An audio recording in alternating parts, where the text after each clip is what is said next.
अपने किरदार का तो पहले तो गाजी बन जा, जीत ना पाए कोई ऐसी तो बाजी बन जा, जीत ना पाए। तोड़ने वाले बनाएंगे तेरी खुद मस्जिद, तोड़ने वाले बनाएंगे तेरी खुद मस्जिद।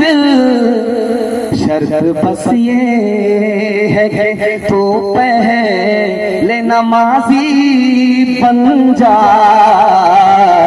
शर्त बस ये है तो पहले नमाजी बन जा।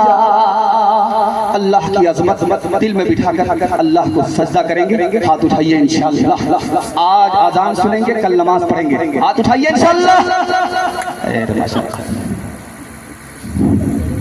कदम कदम पर आपका इम्तिहान लिया, आपका इम्तिहान हो रहा है।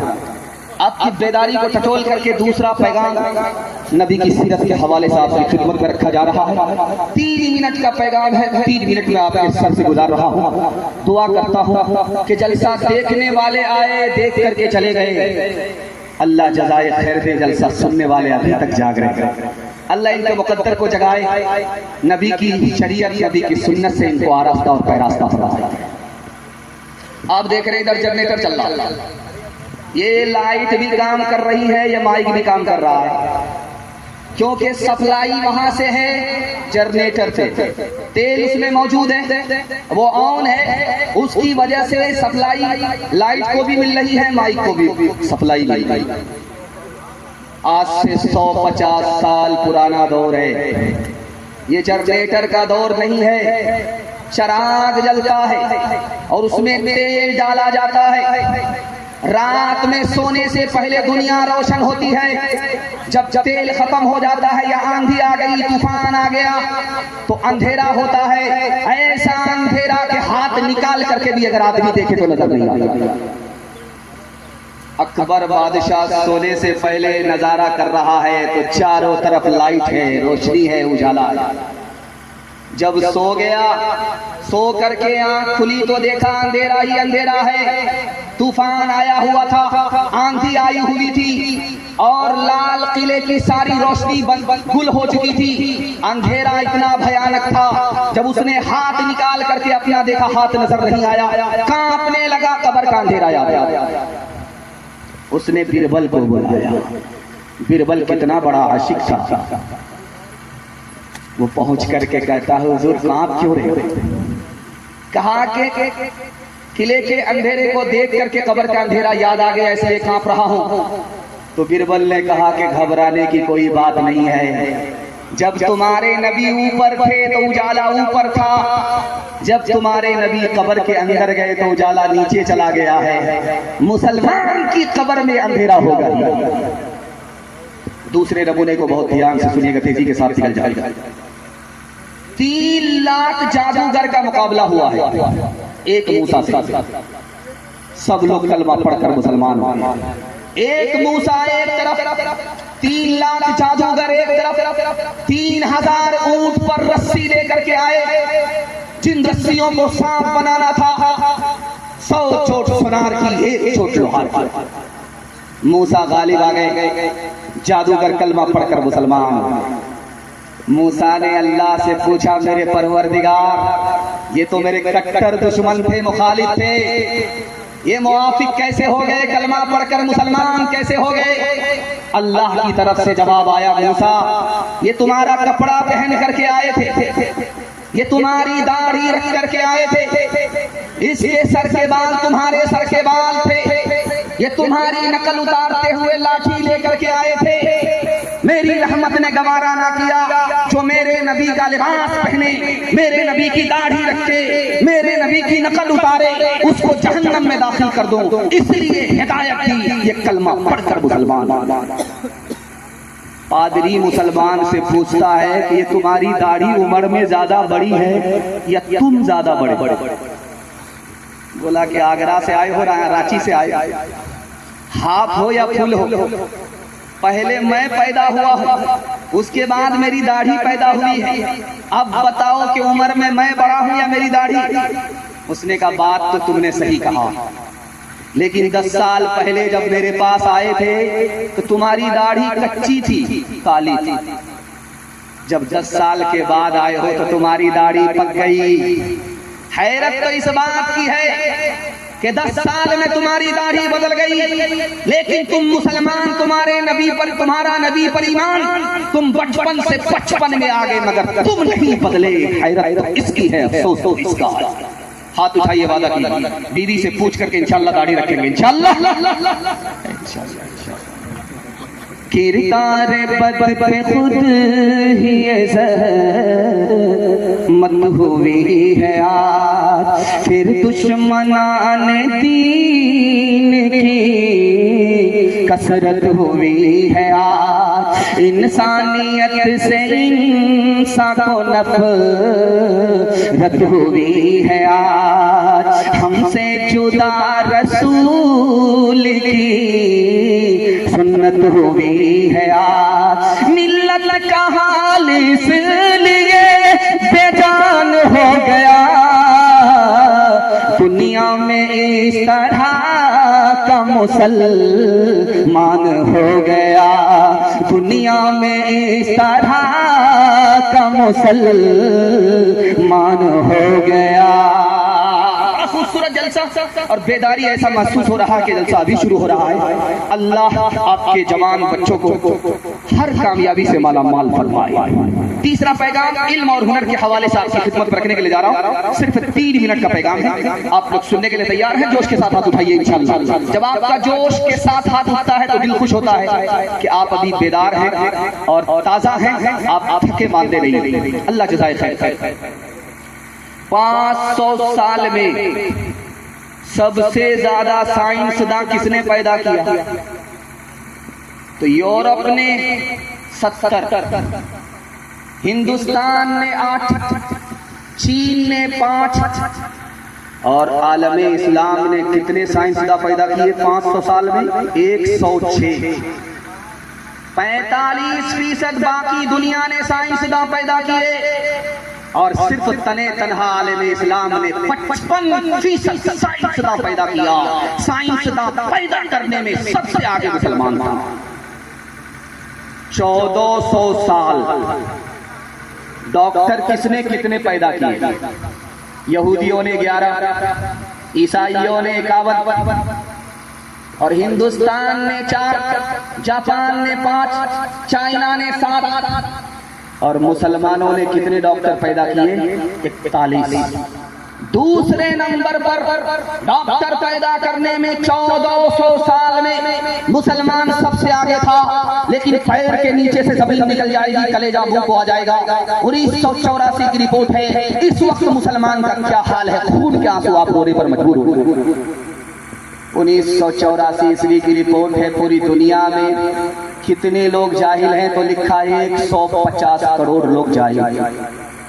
सबसे बड़ा जाहिल मुल्क कौन है? तो लिखा हिंदुस्तान। और हिंदू मुसलमान में सबसे बड़े जाहिल कौन? तो लिखा मुसलमान। 62% मर्द जाहिल हैं, 72% औरत जाहिल है। इस घर को आग लग गई, घर के जाहिल।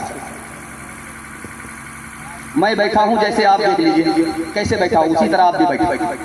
मेरा हाथ पांव नीचे है, आपका भी हाथ पांव नीचे है।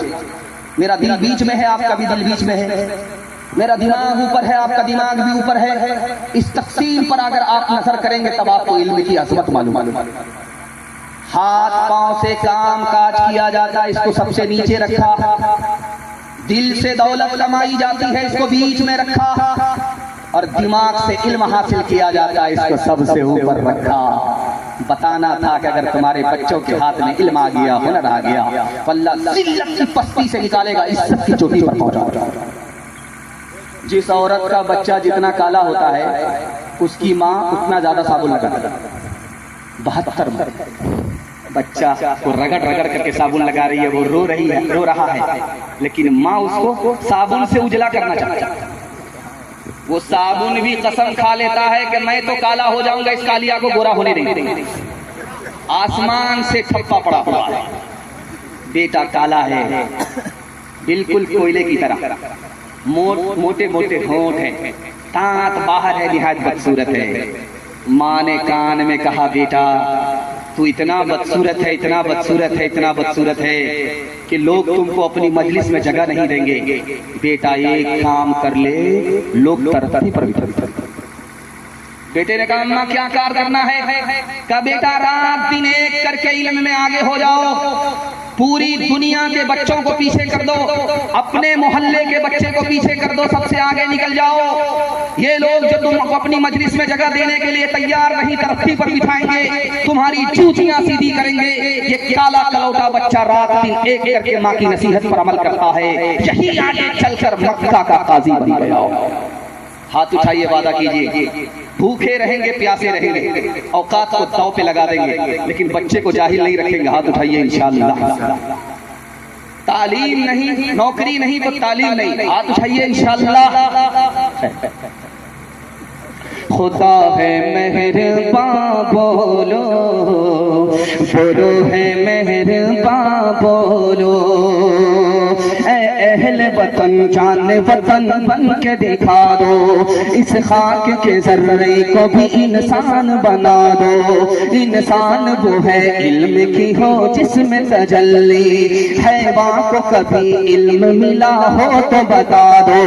है मुल्क में तफरीक जिहालत के सबब से, तुम इल्म की कुव्वत से ये झगड़ा ही मिटा दो। से इल्म का जीना भी है एक किस्म का मरना, जैसे तन बेरू, जैसे तन बेरू, चला दे के दबा दो। खुदा है मेहरबान बोलो, बोलो है मेहरबान बोलो। दुनिया और आखिरत के हवाले से पैगाम आपकी खिदमत में मुझे उम्मीद नहीं थी कि यहाँ तक आप हमारा साथ देंगे। मैं जब आहिस्ता आहिस्ता कदम बढ़ा करके स्टेज में आया तो देखा कि सोने वाले लोग ज्यादा हैं, जागने वाले कम हैं। मैंने महसूस कर लिया कि अगरबत्ती जलाऊंगा, मोमबत्ती जलाऊंगा, चरागी मुरादी लेकर के निकल। ध्यान से सुनिएगा, 3 मिनट का पैगाम आपकी खिदमत में दुनिया और आखिरत के हवाले से रखने के लिए जा रहा हूं। हमारी दुआ कबूल क्यों नहीं होती? इसकी 2 वजह निकली। पहली वजह यह है कि मौत पर हमारा ईमान है, मौत की तैयारी नहीं है। और दूसरी वजह लिखी कि हाथ उठाते हैं, दुआ कबूल नहीं होती। हम अपने हाथ से मुर्दे को दफन करते हैं लेकिन नसीहत नहीं पकड़ते। यही वजह है कि काबे की चादर को पकड़ करके भी दुआ मांगते हैं, दुआ कबूल नहीं होती। रूस का एक जमींदार था, उसका नाम था नीचू। उसने कसम खा लिया था कि दुनिया की सारी जमीन खरीद लूंगा। उसके पास पैसा ज्यादा था, उसने सोचा कि पूरी दुनिया का सबसे बड़ा जमींदार बनना है, पूरी दुनिया की जमीन को खरीद लूंगा। उस वक्त वो 1000 करोड़ का मालिक था। एक बस्ती में आया, चौधरी से मिलकर के बोलता है, मैं जमीन खरीदना चाहता हूँ, कितनी जमीन तुम बेचना चाहता? का जितनी ले लो उतनी बेच दे। उसने अपनी टोपी उठा करके जमीन पर रखा और शर्त के मुताबिक उससे कहा गया कि यहाँ से चलते जाओ, चलते जाओ, चलते जाओ, जहाँ तक तुम्हारे कदम पड़ेंगे वहां तक तुम्हारी जमीन हो जाएगी।